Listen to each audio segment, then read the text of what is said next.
Let's move into some more stories now. The former secretary of the Inter-Ministerial Committee Against Illegal Mining, Charles Cromwell Bissue, says he will be a better replacement for Joe Ghartey after the departure of the five-term MP for Essikado-Ketan and former Attorney General. Speaking to Citi News' Akwasi Annim at Kojokrom, Charles Bissue, who is facing two other persons, including the deputy director of the NLA, said he has the credentials to replace Joe Ghartey and recover the over 8,000 votes the NPP lost under him in 2020. Essikado-Ketan constituency is a stronghold for the NPP in the Western region, as Joe Ghartey has since 2004 held the seat for the party. Joe Ghartey struggled to win the seat for the fifth time in the 2020 parliamentary elections, dropping a 10,000 vote gap to a little over 2,000 against the NDC's Professor Grace Dankwa. Joe Ghartey is therefore bidding the Essikado-Ketan seat farewell.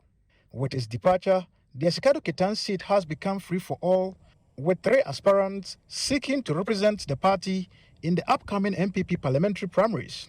The aspirants include a former constituency youth organizer, Giovanni Nana Osetutu Agyei, the former secretary of the Inter-Ministerial Committee Against Illegal Mining, Charles Cromwell Bissue, and the only female, Anna Homa Akesi Mieza, who is the Deputy Director General of the National Lotteries and Regional Treasurer. Although Anna Homa Akesi Mieza contested and lost the 2020 Elemble parliamentary primaries, she is currently the most visible candidate with huge billboards around the constituency. Charles Bissue, who is also a former Western Regional Secretary, told Citi News he is the right man to replace Joe Ghartey. Where the Essikado-Ketan among the 10 top constituencies in Parliament, so you just don't have to send just anybody. I've actually gone through the mill. Regional secretary for 8 years. I've been a parliamentary candidate before. If I say regional secretary, not just a regional secretary, but regional secretary with results. When I became the regional secretary, NDC had 18 seats. We had 8 out of the 26. During my stewardship with a team, we actually brought together, and then that team that was brought together, we won 8 more, and we had majority. My second term, we maintained majority before I decided I was going to contest. I've been a member of the National Council of the party for 8 years, chairman, NPP Northampton chair, so the founding chairman. So the experience that I've gotten, if you go into government, I've been a presidential staffer, secretary to a few cabinet committees. So going forward, I believe that with that experience and through innovation, I can actually take over from Joe Ghartey. He gave this response to those who say he should have contested in his native Hunter West constituency. The Hunterland, we are interrelated, okay? For example, I'm from the royal family. My father was a chief in the Ahroz near Cape 3 Point, but my father's great-grandfather, my father's grandfather's house is in Essikado-Ketan, the GHBCU house. Some Essikado-Ketan constituency delegates told Citi News why they are supporting Charles Bissue. The reason why I'm supporting Charles Bissue is that the height and the level that Honorable Joe Ghartey has been able to raise their constituency to. And now Honorable Joe Ghartey is going. So if we need someone who can fit that shoes, we need to go for someone who will be able to, match up with Honorable Joe Ghartey. That's why I'm supporting Charles Bissue. I've benefited a lot from him. Recently, I just passed out from Ghana Ports. That's the reason why I'm supporting him.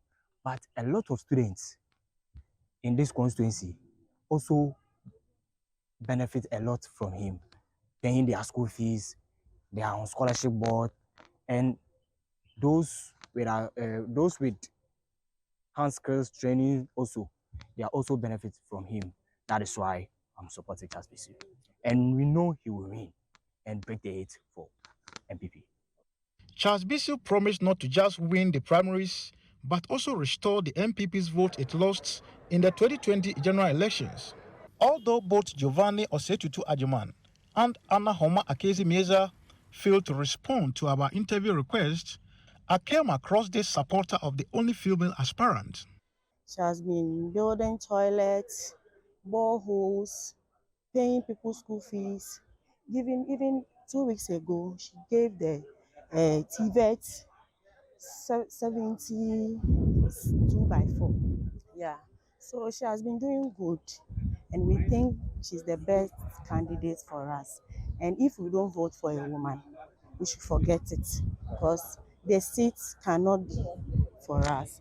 The NDC will take over because the people need a woman. They have been voting for a man. So now all that they knew is a man and a woman. So we also want to bring in a woman to face the NDC woman. The Essikado-Ketan constituency chairman assured aspirant of fairness. The rule of the game says that as a constituency chairman, you have to be neutral. And so I can assure you that what happened at the national level is not going to happen at the constituency level. You never can tell who will win this election. So if you go and then throw your support behind one person and then that person first, the person that you did not support wins the election and becomes the, what do you call it, the parliamentary candidate for NPP in this constituency. How do you work with the person to maintain the seat? So as far as I'm concerned, I'm not going to do that. I've told my people that I'm going to remain what you call neutral, and I'll be neutral until 27th. For the love that these delegates here in the Essikado-Ketan constituency have for Charles Bissue, for which they have even come to his house, their expectation is that other delegates will actually join them in their strive to see him become the candidate for the Essikado-Ketan constituency come the next general election. For Citi News, I'm Akwasi, Annim, Essikado-Ketan.